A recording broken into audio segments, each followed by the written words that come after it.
PLP's Jerry Hobbs talks a little about your rights. Suction dredging goes, the studies all say that it is not an environmental hazard. It's not significant.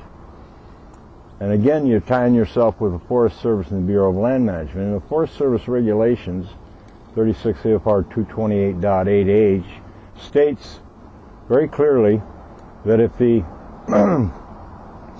the state regulates, the Forest Service must accept it as compliance. So since the state has already done an environmental impact report for suction dredging and made it set so that their EIR has made a determination that if these regulations that they've promulgated are utilized the way they're supposed to be, there is no significant disturbance.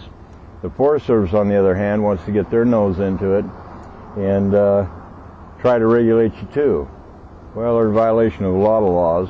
One, their own regulations, maybe the Paperwork Reduction Act, where there's duplicate paperwork, duplicate energies from two different agencies, both federal and state, and it's unnecessary. But they create their jobs that way. Where there's no problem, they create a problem. Problems create grants, funding, and gives them job security. Small-scale miners need to unite. They also need to learn the law, or a certain amount of it at least. They need to learn what they have as rights, which the mining law has granted them a right. It's not a mere privilege. It's not something that somebody can take away from you. The mining law is not discretionary. They need to understand that. They need to make the agency comply with the law.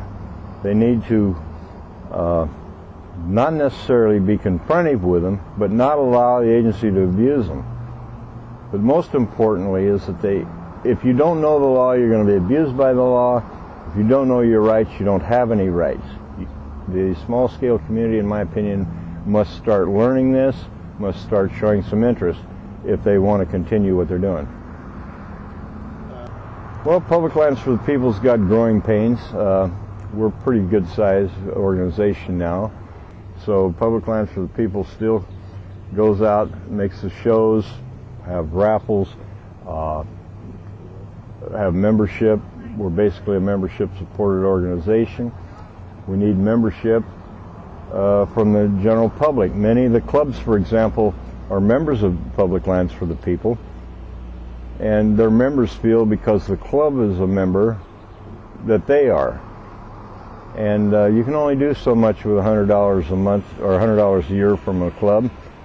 When they got 500 members, and maybe during a period of a year, 20 of those members call you with problems they have, you assist them.